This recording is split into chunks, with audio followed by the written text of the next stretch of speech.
আমিনু কামা আমানান নাস। ঈমান আনতে হবে। ঈমানের ধরনটা কেমন হবে? সাহাবায়ে কেরামদের ঈমান যেভাবে ছিল, সাহাবায়ে কেরামদের ঈমান যেভাবে ছিল। আল্লাহ রাসূল সাল্লাল্লাহু আলাইহি ওয়াসাল্লাম যখন অন্যায়ের বিরুদ্ধে, ওদের মূর্তি পূজার বিরুদ্ধে যখন বলা শুরু করলো, এক আল্লাহর উপরে ঈমান আনার কথা যখন দাওয়াত দেওয়া শুরু করলো, কাফেরেরা একত্রিত হইয়া আল্লাহ নবী সাল্লাল্লাহু আলাইহি ওয়াসাল্লামের জন্য তিনটা প্রস্তাব দিয়ে গেছে না? কয়টা? পুরস্কার তিন। এক নম্বর প্রস্তাব, ভালো করে বোঝো, কবর তো যাবাই। হে মুহাম্মদ সাল্লাল্লাহু আলাইহি ওয়াসাল্লাম, তুমি এক আল্লাহর উপরে ঈমান আনার দাওয়াত দাও, এটা আমাদের জন্য কোনো সমস্যা নাই, কিন্তু আমাদের কার্যক্রমের বিরুদ্ধে তুমি কিছু বলবা না। এতটুকু যদি তুমি করতে পারো, আমরা প্রস্তাব নিয়ে আসছি, তোমাকে আমরা আরবের রাজা বানাইয়া দেব। আরবের রাজা। আর বর্তমানে এলাকার একটু মেম্বার চেয়ারম্যান হওয়ার জন্য কয়বার ঈমান বিক্রি করে আমার মালিকই ভালো জানে। এ কপাল ফোড়া, 1500 টাকা 5000 টাকার বিনিময় তোর ঈমানটা বিক্রি করলি। এই একটা ইলিশ মাছের দাম 5000 টাকা অত হয়েছে, বাংলাদেশ হয় নাই? তোর দাম ঈমানের একটা ছাগলের দামও নাই। একটা ছাগলের দামও তোর ঈমানের নাই।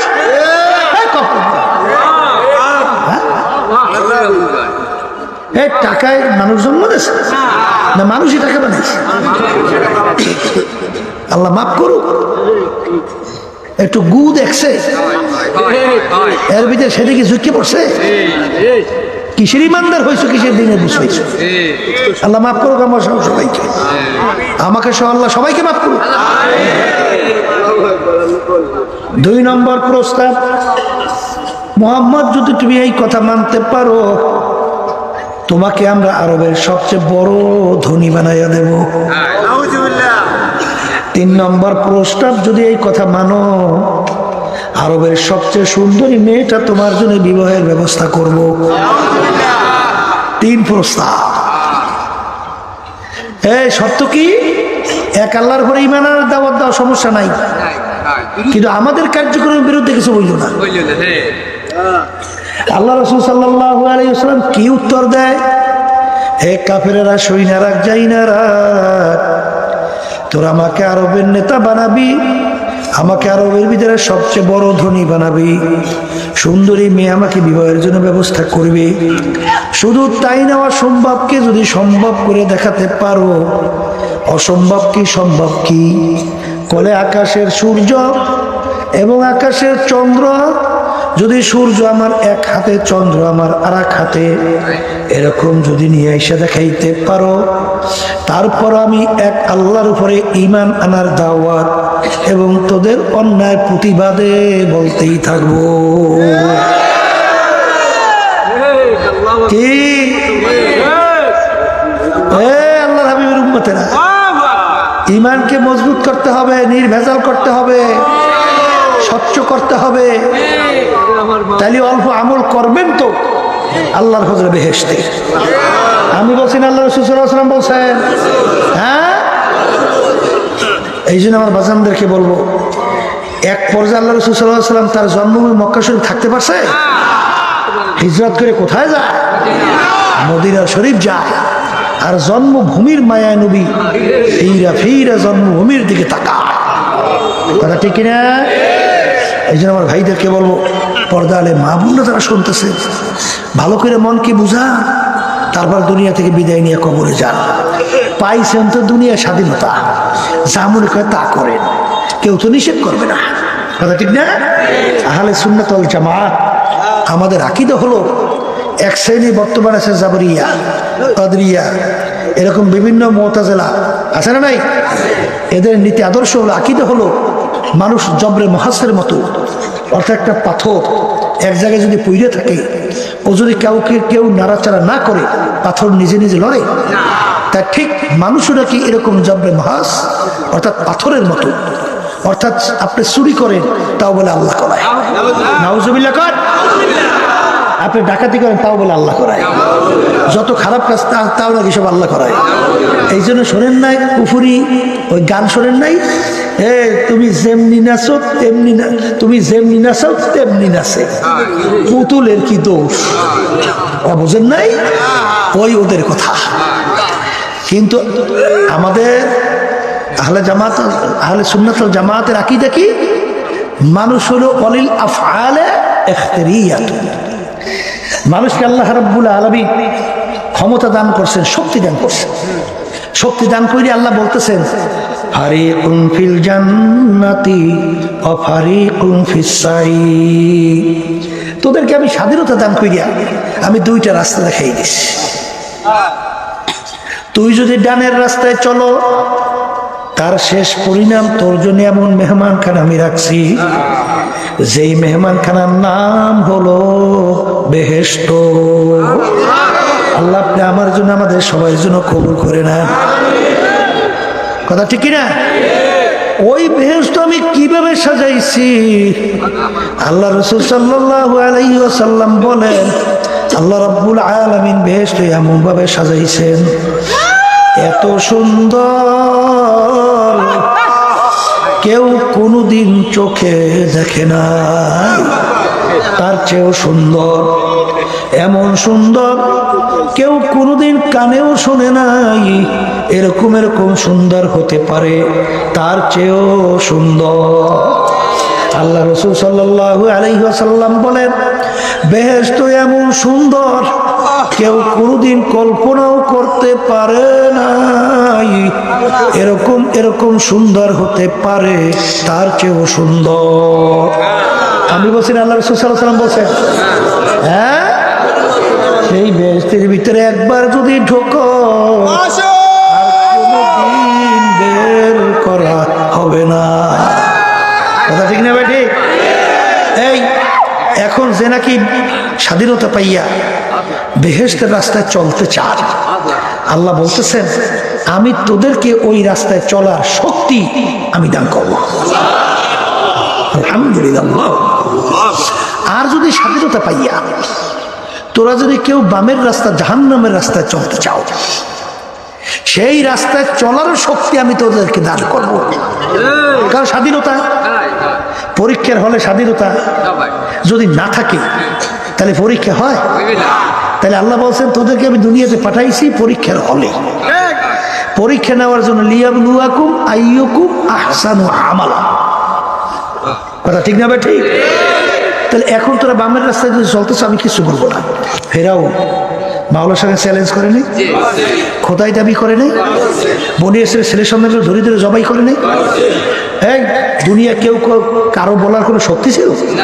কিন্তু ফেরাউনকে স্বাধীনতার মধ্যে আল্লাহ কিছু কইছে? আসতে পারে বলছে। সাদ্দাত মাওলার সঙ্গে চ্যালেঞ্জ করে দুনিয়ায় ওর বেহেশত বানায় নাই? আল্লাহর স্বাধীনতায় কিছু বলছে? নমরুদ এই তার খলিল ইব্রাহিমকে আগুনে ফেলায় নাই? এই স্বাধীনতা কিছু বলছে? আল্লাহ হাবিব সাল্লাল্লাহু আলাইহি ওয়াসাল্লাম তার শরীর মোবারক, মাথা মোবারকের উপরে এমন ভাবে আঘাত করছে, আল্লাহু হেলমেট ভাইঙ্গা আল্লাহর হাবিবের মাথা মোবারকের ভিতরে ঢুকে পড়ছে। স্বাধীনতার মধ্যে আল্লাহ কিছু কইছে? হ্যাঁ, শরীর মোবারক থেকে রক্ত বের হইয়া জুতা মোবারক আইকে পর্যন্ত গেছে। এই এক পর্যায়ে আল্লাহ নবী সাল্লাল্লাহু আলাইহি ওয়াসাল্লাম উহুদের ময়দান, দাঁড়াই থাকতে পারে না, শক্তি নাই, ঠাস করে জমিনে পড়ে গেছে। শয়তান ঘোষণা করাই দেয়, কুতিলা মুহাম্মদ সাল্লাল্লাহু আলাইহি ওয়াসাল্লাম। নাউজুবিল্লাহ। মুসলমান পাগলের মতো ছুটাছুটি করতেছে, নবী দুনিয়াতে নাই। ওই অবস্থায় মুসলমানরা আল্লাহ রাসূল সাল্লাল্লাহু আলাইহি ওয়াসাল্লামকে ধইরা কুচকাইয়া যেই মদিনা শরীফ উহুদের পাশে যেই পাহাড়ের গর্তের ভিতরে রাখছিল, সেই গর্তের কাছে যাইয়া দাঁড়াই এই গর্তটা দেখে আসছে। কথা ঠিক না?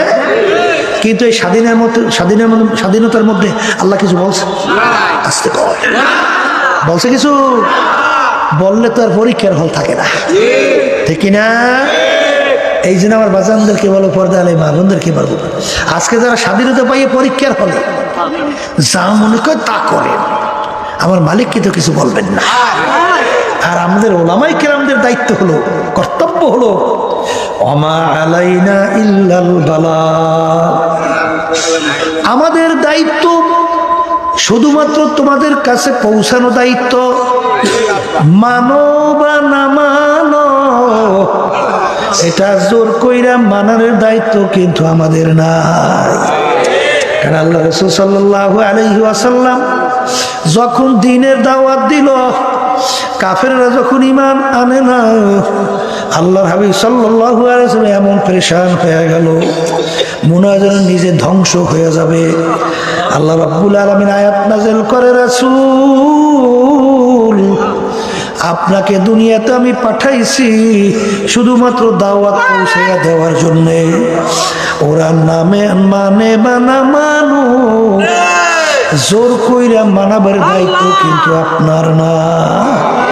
ওদেরকে আপনি ইচ্ছা করলে হেদায়েত করতে পারবেন না, হেদায়েতের চাবিকাঠি আমার হাতে। এই জন্য হাদিসের ভিতরে আসছে, জফুল কালাম আমার মালিকের হাতে। কথা ঠিক না বেঠি? এই দিলের মালিক কেডা? জোরে কর না।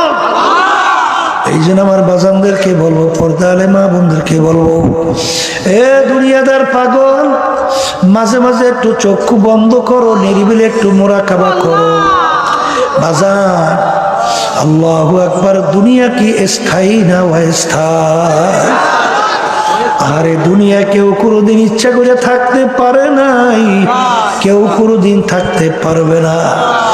এ দুনিয়াদার পাগল, তাম দুনিয়ার ভিতরে যত বড় মেয়েরা আছে ইতিহাস পড়লে দেখবা, বাজার কত চেষ্টার পরেও কিন্তু থাকতে পারে নাই, আর কেউ কোনোদিন থাকতেও পারবো না। যেহেতু দুনিয়া থাকতে পারবো না, একদিন রওনা করে যাওয়া লাগবে। যেহেতু রওনা করে যাওয়া লাগবে, আমি সেই বাজানদেরকে বলবো, পর্দারে মা বোনরা যারা শুনছেন, সেই বাজানদেরকে বলবো, মা বোনদেরকে বলছি, বাজান দুনিয়ার যে কোনো কাজের ভাবে কাজের মধ্যে কেউ যদি 5 বার উঠো গো, আবার ওই কাজের ভিতরে চেষ্টা করলে জিতবার আশা করা যায়। কিন্তু এই কবরের যাত্রীরা, একবার যদি কেউ কবরে যাইয়া ঠইগা বস, দ্বিতীয়বার দুনিয়াতে আইসা ফিল কইরা জিতবার কিন্তু আর আশা নাই। এই যে আমার বাজানদেরকে বলবো, পর্দা আলে মা বোনদেরকে বলবো, বাজান আমি বুঝের জন্য কোরআনুল কারীমের শুরুর আয়াত তেলাওয়াত করছিলাম। যারা মানুষ তারা কিন্তু বুঝবে, আর যারা মানুষের সূরাতে আবু জাহাল, উতবা সাহেব, আবুল হাব মার্কা, এরা কিন্তু বুঝবেও না, সেই অনুযায়ী চলবেও না। আমার বাজানদেরকে বলবো, পর্দা আলে মা বোনদেরকে বলবো, বাজান দুনিয়া সৃষ্টির পরে যত লেখক দুনিয়াতে আসছিল, যত বৈজ্ঞানিক, যত দার্শনিক দুনিয়াতে আসছিল, আজ পর্যন্ত কোনো লেখক কিন্তু চ্যালেঞ্জ দিয়ে বলতে পারে নাই আমার লেখার ভিতরে কোনো ভুল নাই। কোনো দার্শনিক বলতে পারে নাই আমার দর্শনে কোনো ভুল নাই। কোনো বাজার বৈজ্ঞানিক বলতে পারে নাই আমার আবিষ্কারে কোনো ভুল নাই। কিন্তু এ কবরের যাত্রীরা, দুনিয়ার ভিতরে একটাই কিতাব, যেই কিতাবের শুরুতে চ্যালেঞ্জ দেওয়া আছে, জালিকাল কিতাব লা রাইবা ফীহ। এই যে কিতাব দেখো, এই কিতাবের ভিতরে কোনো ভুল সন্দেহ বলতে কিছু নাই। এ কবরের যাত্রীরা, যারা মানুষ তারা চিন্তা করবে, আল্লাহর হাবিব সাল্লাল্লাহু আলাইহি ওয়াসাল্লাম মায়ের পেটে থাকা অবস্থায় আল্লাহ রাব্বুল আলামিন তার আব্বাকে দুনিয়ার থেকে নিয়ে গেল। দুনিয়াতে আসার পরে বছর 6 বয়স, আল্লাহ রাব্বুল আলামিন তার আব্বাকেও দুনিয়ার থেকে নিয়ে গেল। ছোট 6 বছরের বাচ্চা, বাপ হারা মা হারা, দুনিয়ার কোনো শিক্ষকের কাছে আল্লাহ রাবি পড়ার কোনো সুযোগ পায় নাই, আল্লাহ দেয় নাই। আল্লাহ রসুল কিন্তু নিজের দস্তখত করতে জানতেন না, এমনকি নিজের সাইনও করতে জানতেন না। এই উম্মে আল্লাহর হাবিবের উপরে ছোট চটি বই না 30 পারা কোরআনুল কারীম আল্লাহ নাযিল করলেন। সেই কোরআনুল কারীমের শুরুতে আমার মালিক চ্যালেঞ্জ দিয়া বলে, এই কিতাবের ভিতরে ভুল সন্দেহ বলতে কিছু নাই। বাজার যারা মানুষ তারা কিন্তু চিন্তা করবে দুনিয়ার এমন কোন পণ্ডিত, এমন কোন লেখক, এমন কোন দার্শনিক, এমন কোন বৈজ্ঞানিক দুনিয়ার থেকে যায় নাই যে তার দর্শনের ভিতরে ভুল নাই চ্যালেঞ্জ করতে পারছে। কোনো আবিষ্কার চ্যালেঞ্জ করতে পারে নাই বৈজ্ঞানিক, আমার আবিষ্কারে কোনো ভুল নাই। এমন দুনিয়ার ইতিহাস নাই চ্যালেঞ্জ করতে পারছে আমার এর ভিতরে কোনো ভুল নাই। কিন্তু একটাই কিতাব দুনিয়ার মধ্যে যার শুরুতে চ্যালেঞ্জ দিয়া বলেন এর ভিতরে কোনো ভুল নাই। আল্লাহর হাবিব দুনিয়ার কোনো শিক্ষকের কাছে পড়ার সুযোগ পায় নাই, বাজান এমনকি দস্তখত করতে জানতেন না। আল্লাহর হাবিব প্রমাণ কিভাবে রাখতেন? আল্লাহর হাবিবের আঙ্গুল মোবারকের ভিতরে আংটি মোবারক ছিল, আংটি মোবারক দিয়া সিল মারত। বাজান বছর দেড়েক আগে হবে, চরমোনাইতে এক ডক্টর আসছিল, আল্লাহর হাবিবের পক্ষ থেকে যে চিঠি লেখছিল আল্লাহর হাবিব সাল্লাল্লাহু আলাইহি ওয়াসাল্লাম ওই চিঠির উপরে আংটি দিয়ে যে সিল মারছিল, সেই সিল সহ আমার জন্য কাজ দিয়া বান্দাইয়া ওই চিঠিটা নিয়ে আসছিল। তখন আমি তাকাইয়া দেখলাম আল্লাহর হাবিব সাল্লাল্লাহু আলাইহি ওয়াসাল্লামের আংটি মোবারক সিলটা কেমন ছিল। এ কবরের যাত্রীরা, আরবের কাফেররা আরবি ভাষী ছিল, কোরআনুল কারীম কিন্তু আরবি ভাষায় নাযিল হয়েছিল। কোরআনুল কারীম কিন্তু আরবি ভাষায় নাযিল হয়েছিল। কাফেররা কিন্তু আরবি ভাষা বুঝত, বাজান তারা কিন্তু বহু চেষ্টার পরও কোরআনুল কারীম হইতে ভুল বের করতে পারে নাই। এখনো কোরআনুল কারীম আমাদের ভিতরে আছে না? না। আমি আমার বাজানদেরকে বলবো, পর্দালে মা বোনদেরকে বলবো, বাজান আপনাদের সঙ্গে কোনো আমাদের ঝগড়া নাই, মারামারি কাটাকাটি কিছুই নাই। তোমার কবরে তুমি যাবা, আমার কবরে আমি যাব। তোমার কবরে প্রশ্নের উত্তর তুমি দেবা, আমার কবরে প্রশ্নের উত্তর আমি দিব। বাজান বুইজা শুই না কবরে যাও, কারণ দুনিয়ার কাজে 5 বার 10 বারও যদি কেউ ঠগো, আবার সেই কাজের ভিতরে চেষ্টা করলে জিতবার আশা করা যায়। কিন্তু কবরের যাত্রীরা একবার যদি কেউ কবরে যাইয়া ঠইগা বস, দ্বিতীয়বার দুনিয়াতে আইসা আপিল কইরা জিতবার কিন্তু আর আশা নাই।